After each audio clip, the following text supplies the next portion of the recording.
Días 8 de la mañana, todo sube en el inicio de la semana, hasta el euro. Mercados americanos en futuros, mercados europeos, petróleo, oro, todo en posición alcista en la semana del Banco Central Europeo. El jueves el BCE, Christine Lagarde, le tiene que dar un mensaje claro al mercado, no solo de antifragmentación, ahora más importante que nunca por lo que está pasando en Italia. Draghi dimitiría sí o sí a pesar de esa opción que le ha dado Mattarella de seguir, no aceptándole la dimisión. Johnson, Draghi, y fíjense, se abrió la caja de Pandora. Biden, 79 años, New York Times, periódico demócrata, medio demócrata, pone encima de la mesa definitivamente si Biden tiene que estar en las midterms. Parece claro que sí. Siguientes elecciones por parte del Partido Demócrata. Se abre la caja de Pandora para una sustitución global de líderes. Si tienen además en cuenta que Macron perdió también la mayoría en Francia en las pasadas elecciones, tenemos a Lula y Bolsonaro en una competición para ver quién gobierna también Brasil. Parece que Modi será insustituible en India. El foco se centra ahora mismo en Biden y el mercado lo celebra. Lo que está encima de la mesa ya es un debate interno demócrata, pero que Biden con 79 años no parece ser el mejor candidato para las siguientes elecciones, para la siguiente carrera en 2024, el New York Times lo ve ya claro, y una vez que el New York Times lo ve claro, está encima de la mesa, negro sobre blanco. La única decisión es saber si el desastre de los midterm, de las elecciones de midterm para el Partido Demócrata, lleva a los demócratas a adelantar a Kamala Harris, no parece que guste internamente, o esperar que Biden termine, haga el último servicio al partido y se inicien unas primarias donde Kamala Harris tenga que competir. Si Kamala Harris llega antes, esas primarias no se celebrarían y Kamala Harris podría acceder a una reelección frente al candidato republicano. Ojo, porque es el punto clave para entender cómo se va haciendo esa limpieza de quienes han gobernado desde el tiempo del coronavirus, esa salida de todos estos mandatarios que van a cambiar la manera de entender, de ver y de actuar en el mundo. Un movimiento de demócratas a republicanos, no solo en Estados Unidos, sino en gran parte del mundo. Draghi, que ya da todas las señales de que el miércoles le va a decir a Mattarella que no, que se quiere ir, abriendo la puerta a un boquete importante en la Unión Europea. Todavía el euro empieza o quiere entender que Italia puede resolver la situación, pero Draghi a nivel interno y externo ya está diciendo que no tiene la intención de continuar. Vamos a ver si al final lo hiciera. Fíjense en el color verde de la mañana, porque es el protagonista fundamental. No hay prácticamente nada en rojo en una semana en la que se espera que el Banco Central Europeo sea contundente con la inflación, contundente con la antifragmentación, por si Draghi, que ya lo conocerá el Banco Central Europeo cuando abre Christine Lagarde el jueves a las 2:30, definitivamente, como todo parece indicar, se va y abre unas elecciones que pueden llevar al Brexit italiano a estar en el punto de mira si Salvini es el candidato con más opciones. Dow Jones en futuros 0,39, SP 0,55, Nasdaq 0,89. Tenemos también el mercado en Europa una subida entre el 0,6 y el 0,7, la volatilidad bajando un 0,22. Tenemos el West Texas en una caída del 1,63, pero en los $96, más alto que la semana pasada en esa media. Tenemos también una subida del gas natural del 2,02, ahora hablaremos de la famosa turbina, y tenemos el oro con una subida del 0,67. Y ojo a la crisis alimentaria, esta es la franja verde que apunta a que ese movimiento de los precios de los alimentos no cesa, no para. Subida en el cereal del 2,25, de la soja del 1,57, tenemos el aceite de girasol 1,68, en una visión, en una visibilidad de la jornada en la que los alimentos van cogiendo cada vez más cuerpo. Baja el dólar, 0,21, sube el euro, que gana uno de los puntos fundamentales, acaba de ganar una de sus primeras batallas, el 1,0143, le da un minimísimo respiro a Lagarde a la espera de esa reunión. pero ya no está en una paridad técnica como ha vivido en el final de la última semana. Fortaleza también para el yen, fortaleza también para la libra, por lo que hay que entender que no es una fortaleza del euro, sino un descanso del dólar, sobre todo para intentar que sus exportaciones no se encarezcan cada vez más. 5 claves del día, por supuesto, pendientes del Banco Central Europeo, clave fundamental, y de la semana del corte de gas de Rusia. El 22, viernes, es el día en el que todo tiene que volver a funcionar y ya les avanzamos que eso no va a suceder. Janet Yellen dijo este fin de semana en una entrevista que sería un golpe considerable a Europa si Rusia corta el gas el viernes. Bueno, no es que lo corte el gas el viernes, es que el viernes no va a haber gas, por una razón fundamental. La turbina no va a llegar hasta el domingo a Rusia, porque de la manera en que la han mandado en Canadá no se cumplen los plazos, de tal manera que llegará el domingo a Rusia y a partir de ahí se iniciarán los trabajos de mantenimiento. ¿Cuánto más? Pues la mejor noticia para Europa es que dure lo que dure el mantenimiento, que será más o menos una semana, vuelva el gas. Pero eso no será antes del 29-30, es decir, nos estamos yendo al final del mes. ¿Cuál es el problema que ha jugado contra Europa en la turbina? La ola de calor, que no solo ha impactado en incendios a lo largo de toda Europa, sobre todo en España y Portugal, sino que está impactando en la cantidad de energía que están demandando las viviendas, los ciudadanos, con mayor cantidad de aire acondicionado, que está haciendo que Europa no pueda almacenar todo lo que querría. El otro punto fundamental de la semana está en el entorno del euro, presionando al BCE para que suba más de 25 puntos básicos. Pues miren, aquí hay dos opciones. Dos. O le da igual ya al mercado que suba 25 puntos básicos, cosa que no va a ser así, o hay alguien que ya sabe que el Banco Central Europeo va a tener el jueves, al igual que vimos la semana de la reunión de la Reserva Federal, que ya había alguien que tenía más información que el resto sobre que iba a subir 75 puntos básicos. Ahora lo que tenemos encima de la mesa es un movimiento que acabamos de ver del euro muy potente, 1,014, en un momento en el que ha llegado a estar por debajo de la paridad. Se inicia la semana con fortaleza o con apreciación del euro. ¿Hay alguien que tiene más información sobre lo que va a hacer el Banco Central Europeo o sobre la dureza con la que va a hablar Christine Lagarde este próximo jueves? La realidad es que le acaba de dar un respiro al Banco Central Europeo para que se centre la reunión del jueves en el mecanismo antifragmentación, pensando en Italia.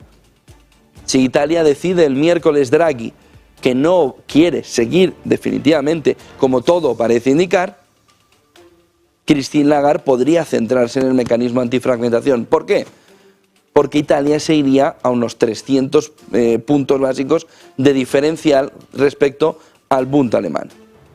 Ojo, porque ese movimiento le podría dar, el movimiento de esta mañana de ver cómo se fortalece el euro, le puede dar un poquito de campo a Christine Lagarde para cambiar el foco de cuánto ha sido la subida y centrarse más en el mecanismo antifragmentación. Pero eso es todavía una duda que tenemos encima de la mesa, salvo que alguien tenga más información y el euro esté subiendo. BlackRock, quizá en el informe clave del fin de semana que transmitió a través de Financial Times, Larry Fink, dice que estamos todos equivocándonos a la hora de poner el foco en el precio del petróleo y no en el precio de los alimentos. Porque dice, deberíamos preocuparnos más por la crisis alimentaria que por el precio del petróleo. Y dice Larry Fink que la clave fundamental ahora mismo está en entender cómo tenemos dos variables fundamentales encima de la mesa. Por un lado, los alimentos que no están saliendo de Ucrania, a los que no les da tanta importancia por la importancia relativa de la cantidad de toneladas que hay ahora mismo encima de la mesa. Y la otra clave, que sí que le da más importancia, son los fertilizantes / la cosecha que se ha empezado a hacer este año. Dice Larry Fink, sí, tenemos un problema en el cortísimo plazo relacionado con la cantidad de cereal que no sale de Ucrania, pero es llevadero. Tenemos un problema mayor en el entorno de esos fertilizantes que no han llegado a tiempo, que han multiplicado por 3 sus precios y que muchos cultivos no los están aplicando por tema de precio.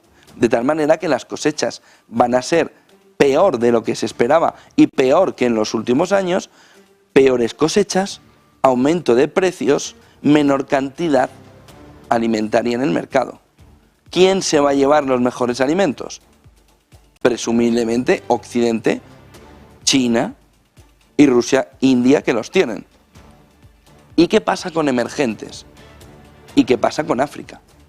Ahí hay una crisis alimentaria generándose en potencia para cuando estas cosechas salgan al mercado no lo hagan con la calidad ni con la cantidad que se esperaba en el mercado y los precios vuelvan a dispararse y la crisis alimentaria global, dice, tenga el foco principal del problema. Porque dice, el petróleo tiene una fácil solución: el aumento de la producción, la caída de la demanda, y tiene solucionado el problema. Cójanlo con pinzas. Pero esa solución es más sencilla que haber tenido una cosecha este año, que todo parece indicar que ha sido así, de poca calidad y de poca cantidad. Con lo que la crisis alimentaria, dice Larry Fink de BlackRock, es el tema fundamental para tener encima de la mesa. Banco Central Europeo, gas de Rusia, Draghi. Draghi como factor fundamental para entender cómo la Unión Europea puede seguir poniendo orden internamente o sigue el cambio, la modificación de quienes lideran cada uno de los países, con la duda para la Unión Europea de cuál es el tono de quien viene en Italia, Salvini. Brexit a la italiana. O no aplico un Brexit, pero tampoco aplico todas las políticas que me vas a decir que tengo que aplicar porque voy a poner mi soberanía por encima de tu soberanía. Y empieza el lío en Italia, que no es menor. El otro punto fundamental de la mañana, que sería una sexta clave de la mañana, nos llevaría a entender qué está pasando a nivel de las 2 principales locomotoras europeas y el papel que va a jugar España. Ojo, porque hay una cierta, por no decir gran, preocupación en el gobierno español sobre los mensajes que Bruselas ya le está mandando para que sea solidaria España con Francia. Primero, con todo el caudal de gas que ya se está mandando a Francia para que reduzca el precio de su población en la electricidad y contenga la inflación. Pero hay temor de cortes en Francia, no en España. Por lo que la Unión Europea le está pidiendo a España que se prepare para echar una mano solidariamente, al igual que se va a hacer en el centro de Europa, a la segunda economía europea, a Francia, que sí tiene un problema de cortes de suministro en el entorno de enero, febrero, marzo de 2023. Y hay preocupación en España, primero, porque nunca se terminó de conectar todo el gasoducto con los Pirineos por la vía de Girona. Una vez que no se terminó esa parte entre Cataluña y Francia, solo hay 2 vías, País Vasco y Navarra, que están ya a full, que no permiten más. Por lo que la otra opción que le pueden pedir a España, pero saldría muy caro, es vía barco. Sería de los pocos sitios donde España sí podría llevar vía barco parte del gas que las regasificadoras de España, de las plantas de regasificación de España, pueden poner en funcionamiento. Ahora mismo están a un 40 y algo % de capacidad sobre lo que podrían. Pero tiene un problema añadido. España no es exportador. Tiene un problema de llevar gran parte de ese gas a Francia para evitar el problema. Sí es cierto una cosa, que la Unión Europea le está diciendo a España: tienes capacidad en tus puertos mejor que ningún otro país de Europa, tienes las plantas de regasificación, arrima el hombro. ¿Qué significa arrimar el hombro? Que subirá el precio del gas en España por efecto de tener una mejor condición en la exportación, precio, frente a darlo internamente. Ojo, porque es un tema que va a traer muchísima cola en otoño, pero que Bruselas a España ya le está pidiendo y el gobierno no sabe por dónde cogerlo. Lógico, porque no tienen ni idea de cómo hacerlo, básicamente. Pero ojo con ese tema, que lo vamos a tener encima de la mesa. Claves y ahora gráficos del día para entender cómo se va moviendo una semana en la que China también centra parte de la mirada y en la que vemos también cómo sequía y crisis alimentaria van ganando cuerpo. Habrán visto la cantidad de olas de calor que hemos vivido ya en los últimos 2 meses a lo largo de toda Europa, cantidad y duración mucho mayores. Esa crisis alimentaria viene relacionada por la sequía también.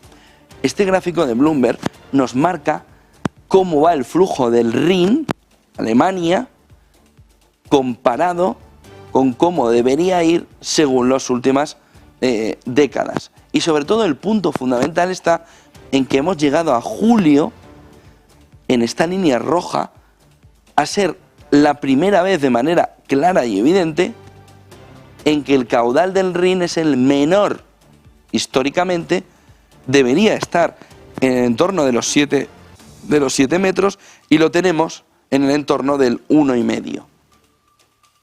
Eso está poniendo en alerta a gran parte de Europa que la crisis alimentaria viene azotada además por una sequía potente. De tal manera que si el norte de Europa empieza a vivir determinados signos del sur de Europa, este gráfico está causando muchísima preocupación en Alemania, en Dinamarca, en Holanda, donde están sacando a los ganaderos directamente para ver esa nueva agricultura o ganadería mundial, pero que está preocupando la manera en la que el agua empieza a escasear también en el norte.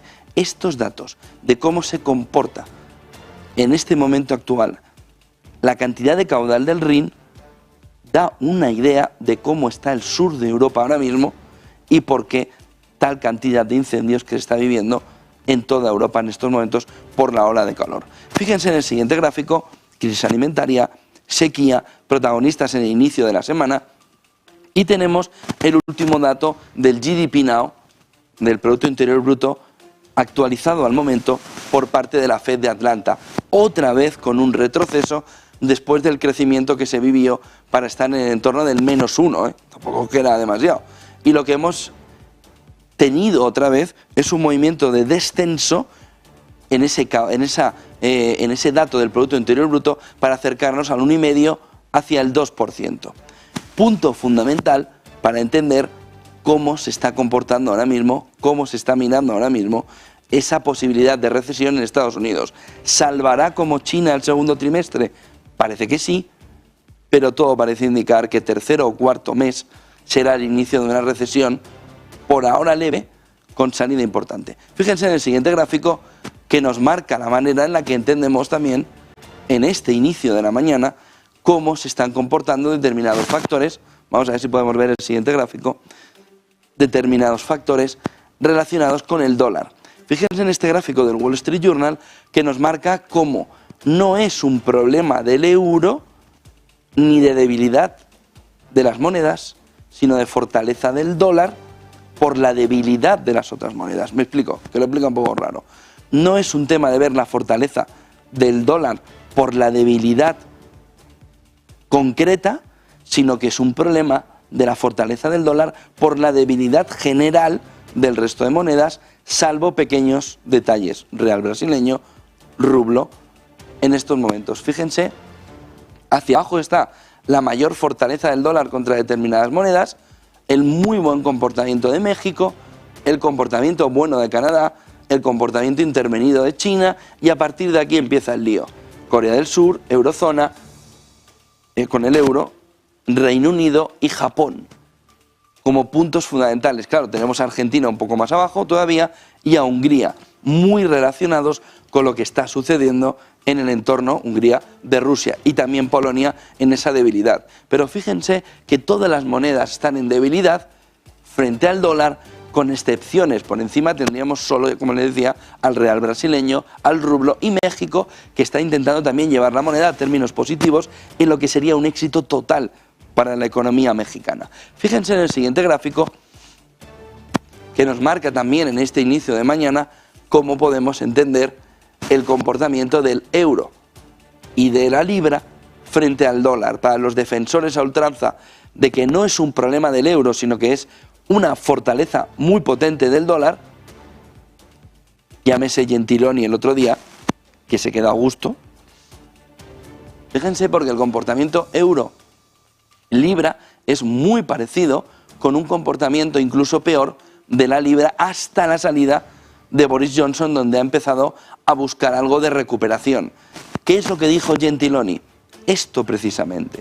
Dijo Gentiloni el pasado jueves que, sin duda, Europa estaba siendo una moneda, tenía una moneda que era fuerte, sobre todo en reservas, que no se entendía el comportamiento. No lo entiende él, el conjunto sí lo entiende por una debilidad a la hora de subir los tipos de interés y de tener fortaleza económica, tanto en la geopolítica, que está afectando y mucho, como en la puramente de política monetaria, donde la Fed le está dando un baño.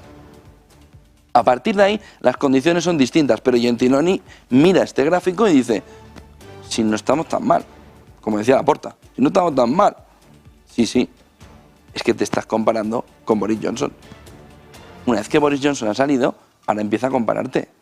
Ya verás, Gentiloni, el repaso que te van a dar. Buscó sobre todo este gráfico, la comparación con la libra, para entender que el euro estaba fuerte, comparativamente como no había estado en tiempo, recuperando el terreno frente a la libra, obviando que Boris Johnson estaba en estos tiempos en proceso de salida, con una presión tremenda sobre su figura. A partir de ahí, ¿cuál es la clave fundamental que Gentiloni intentó decir la semana pasada y que el mercado se le ha quedado en la cabeza? Tenemos una economía que sigue siendo lugar de reservas para el conjunto del mundo. Y eso no ha caído. De tal manera que si conseguimos recuperar la confianza vía una subida de tipos que no tire al conjunto de la economía a una recesión profunda, podemos recuperar con fuerza en 2023 el euro para apreciarlo frente al dólar gracias a unos fundamentales mucho más potentes. Gentiloni. Bueno, pero ese es el posicionamiento que está haciendo ahora mismo la Unión Europea sobre lo que está haciendo en política monetaria su Banco Central, lo que está haciendo Lagarde. Pero este es el gráfico clave para entender lo que Gentiloni decía y lo que el conjunto también del Banco Central Europeo más hawkish dice, tenemos tiempo, pero sube ya. Sube ya porque podemos fortalecer todavía más la moneda. Y en esta crisis se está viendo clarísimo que a moneda más fuerte, mejor comportamiento respecto a la crisis desde el inicio de la guerra de Ucrania. Y no solo por Rusia. Real brasileño, dólar estadounidense, México, que ya lo han visto ahí, se está comportando mejor que el resto de las monedas. Ya empieza a haber determinado movimiento económico por la mejora de su economía. Fíjense en el siguiente gráfico. Porque podemos entender también la manera en la que se está llegando al pico en esa crisis alimentaria y energética en determinados bienes. Si se pudiera contener la capacidad del gas natural y de la electricidad, que son el factor fundamental, subiendo más de un 300%, el gas natural en torno del 400%, Europa podría contener la inflación cuando, a partir de octubre, noviembre y diciembre, en términos comparables, Europa empezará a ver declinar la inflación, pero por efecto comparación. Lo que pasa es que hay que llegar hasta octubre, noviembre y diciembre. Y hay que llegar primero teniendo suministro y luego teniendo una alternativa a que el corte de Rusia llegue antes o después, tal y como está planteando Europa. Pero fíjense qué curioso, ya lo comentábamos el otro día, el movimiento que ha tenido desde el pico, desde que se llegara al máximo, Estados Unidos ha conseguido en su gas natural retrotraer el precio mucho más fuerte por ese incendio en Fremont, en la planta norteamericana que se incendió, que llegaba sobre todo a Europa. Y Europa solo ha contenido descender desde el pico ese 22% que vemos aquí, frente al 32% del gas natural de Estados Unidos. La electricidad en Alemania, otros factores fundamentales, al hilo del gas natural, se transforma ese gas natural para la electricidad, subida muy parecida del 343. Y a partir de ahí, ¿qué tenemos? Pues tenemos a los metales industriales con una caída que es lo más llamativo de este año. hay mucha gente que invirtió precisamente en que los metales industriales iban a dispararse después de ver cómo la London Metal Exchange suspendía incluso la cotización al inicio de la guerra de Ucrania. Pues están muy equivocados, o el mercado les ha cambiado el paso. Fíjense, si vemos el níquel desde máximos, menos 56%. Tenemos el acero, tenemos la plata cayendo un 36%, el cobre un 35%, el platino un 35%. Se está viendo una caída generalizada en los metales industriales, con una excepción que lo está haciendo mejor que el resto, el oro. Y además de jugar como valor refugio, jugando como valor de metal industrial, está cayendo solo un 16% desde máximos, siendo sustitutivo también de lo que se está viendo en otros metales industriales. Fíjense en el siguiente gráfico, porque vemos a esta primera hora también cómo se está comportando, y es un elemento fundamental para ver cómo la Fed puede seguir subiendo tipos de interés con fortaleza, con muchísima potencia, si miramos los salarios entre 16 y 20 años. Primer trabajo. Subidas del 12,5% en Estados Unidos por la escasez y por la necesidad de captar precisamente ese talento más joven e introducirlo en el mercado. 24 años, 24 años. Salida de la formación profesional, salida de la universidad, subida de los salarios, fíjense porque esto está anualizado, 2021, 2022, 12,5% en un incremento que no se veía desde la salida definitiva de la crisis financiera en 2013 y que no se veía anteriormente desde 2004 y nunca en los niveles de lo que estamos viendo ahora. Es el primer momento en el que se ve la necesidad de contratar ese trabajador más joven, 16-24 años, y se hace vía salario, que es lo que está viendo la Fed. Aquí no hay ruptura del mercado laboral ahora mismo. Para nada se está rompiendo el mercado laboral, sobre todo si quienes entran lo hacen con una revalorización del 12,5% sobre salarios actuales. Un indicador que la Fed ahora mismo está utilizando muy claro para ver cómo quienes han sufrido más en las anteriores crisis, fíjense, están teniendo el comportamiento contrario y que lleva a pensar a la Fed que la economía está tan fuerte que puede recoger una subida fuerte de precios con una subida muy leve de pérdida de empleo.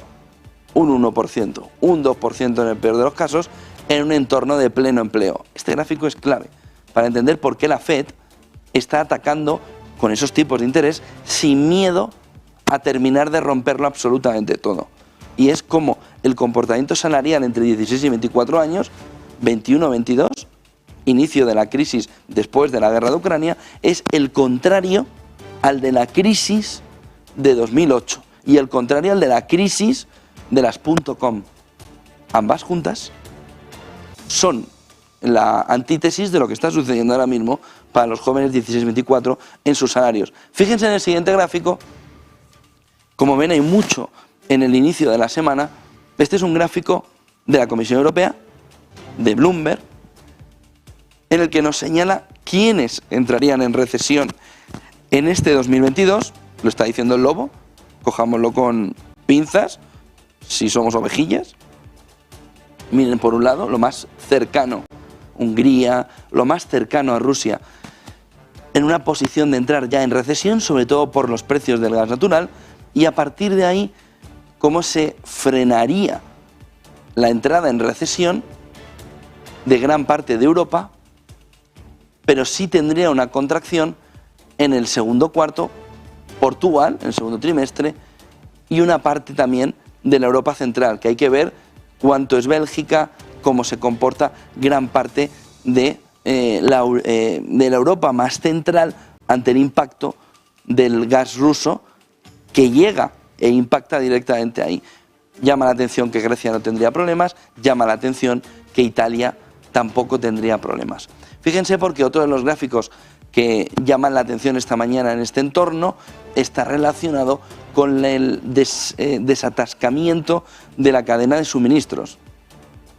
Vamos, que para este verano es el primer año, 2 años después, que más o menos se va a poder comprar una PlayStation 5, como modelo de todo lo que se ha detenido de manera bestial desde que salió el producto al mercado y que las cadenas de suministro y microchips no han permitido que esté. Pues fíjense, porque ahora ya sí se ve, enero de 2021, saturadas las cadenas de suministro, empieza a mejorar y ahora tenemos un movimiento ya de desatascamiento importante, sobre todo en el área de la actividad y de precios. Fíjense en el siguiente gráfico, porque nos marca cómo a nivel precios la cadena de suministro empieza a desbloquearse, dando la idea de que ya se pueden empezar a comprar o se pueden empezar a exportar más bienes que servicios en este momento a un precio más controlado. Se empieza ya a ver cómo la salida de los lockdowns de China, la creación de más microchips después de la inversión extra que ha hecho ASML y otras compañías para conseguir más y mejores microchips en el mercado, está llevándonos a esto. Fíjense, porque se acaba de presentar hace nada, el pasado viernes, se empezaba a poder comprar el MacBook Air. ¿Con qué?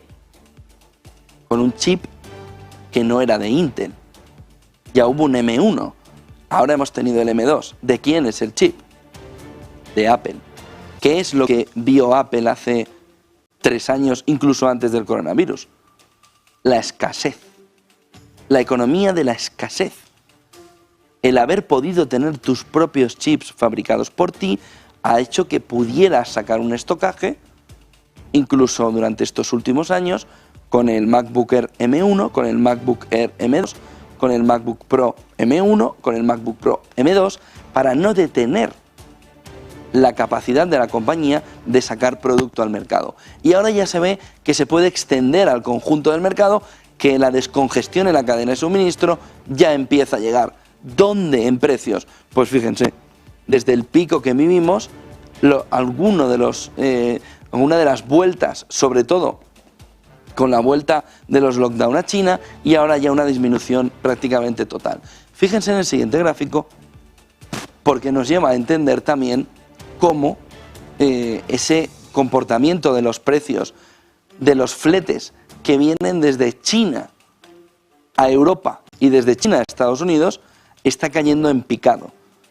Aquí tenemos los $20.000, ya se ha conseguido desde el pico reducir, sobre todo en Estados Unidos, a poquito más de 5.000, imagínense lo que significa eso en el precio final que paga el consumidor, y tenemos en Europa una contención del precio aquí que parece que no va a tener tan fácil volver a escenarios anteriores como octubre del 21, donde teníamos esos fletes pues todavía 1/3 de cómo están ahora.